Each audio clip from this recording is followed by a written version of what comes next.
ہو گئی تو ہم تو گناہوں سے بھی نہیں بچتے، ہم تو زنا کے اڈوں سے بھی نہیں بچتے، ہم تو شراب کے اڈوں سے بھی نہیں بچتے۔ ہمیں کیا ہو گیا ہے کہ ہم جنت کا سرٹیفکیٹ لے کر آئے، جنت کی سندیں لے کر آئے ہیں۔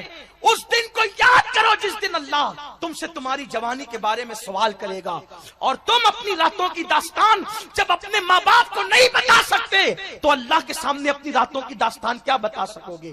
اس لیے اپنی جوانی کی حفاظت کرو، اور اس کے لیے بہترین ہمارے پاس پلیٹ فارم موجود ہے۔ ماحول کے حوالے سے سنی دعوت اسلامی سے وابستہ ہو جائیں تو انشاءاللہ ہماری جوانی محفوظ ہو سکتی ہے۔ گناہ کے حوالے سے اس نوجوان نے گندگی کو اپنے بدن پہ ملا، اور ملنے کے بعد باہر آیا تو چونکہ گندگی تھی اس نے چلانا شروع کیا، پاگل پاگل پاگل، اور اس کو نکال دیا گیا۔ وہ چلے گئے تو گھر جا کے غسل کیا، غسل کرنے کے بعد 2 رکعت شکرانے کی نماز پڑھے۔ اللہ تیرا شکر ہے تو نے کتنے بڑے گناہ سے بچا لیا، جو گندگی ملی تھی وہ تو صاف ہو گئی۔ لیکن سنو، جب وہ شکر کرتے ہوئے دیوار سے ٹیک لگا کر آنکھیں بند ہوئی تو خواب میں کیا دیکھا؟ ایک بہت حسین و جمیل بزرگ موجود ہے، اور انہوں نے آ کر ان کو سلام کیا۔ تو انہوں نے کہا بزرگ آپ کتنے خوبصورت ہیں، کون ہیں آپ؟ تو آپ نے فرمایا میں یوسف ہوں، یعقوب علیہ السلام کا بیٹا یوسف صدیق۔ تو فوراً اس جوان نے کہا آپ کا واقعہ کتنا عجیب ہے، قرآن میں ایک زلیخا نے آپ کو گناہ کی دعوت دی اور آپ کیسے بچے، کتنا عجیب ہے آپ کا واقعہ، اور کتنا عجیب ہے، اللہ اکبر۔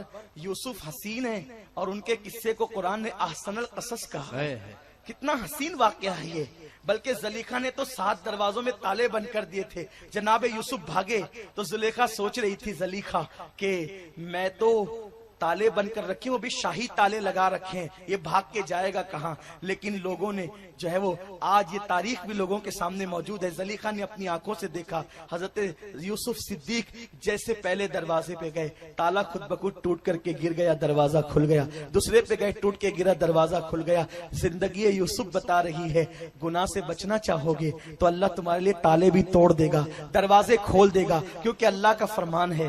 اللہ فرماتا ہے کہ جو اللہ کی راہ میں کوشش کرتے ہیں والذین جاہدوا فینا لنہدینہم سبلنا، کہ جو اللہ کی راہ میں کوشش کرتے ہیں اللہ ان کے لیے راستہ نہیں راستے پیدا کرتا ہے، ایک راستہ نہیں راستے پیدا کر دیتا ہے۔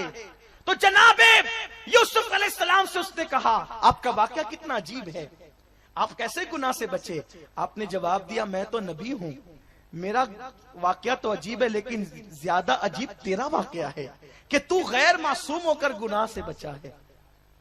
مجھے میرے اللہ نے حکم دیا کہ تو نے گناہ سے بچنے کے لیے اپنے بدن پر گندگی ملی تو میرے قریب آ، میں اپنا ہاتھ تیرے بدن پہ مل کر تجھے جو ہے وہ معطر کر دوں۔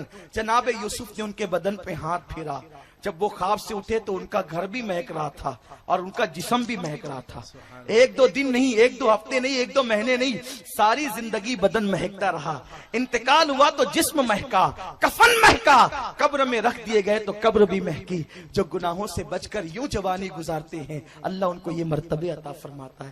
کاش کہ اللہ ہماری جوانی کو بھی پاکیزہ کر دے، ہماری نگاہوں میں بھی حیا عطا کر دے، ہمارے دلوں کو بھی تقدس عطا کر دے۔ دوران گفتگو اگر کوئی غلطی ہو گئی ہو اللہ معاف فرمائے۔ استغفر اللہ ربی من کل ذنب و اتوب الیہ، لا الہ الا اللہ محمد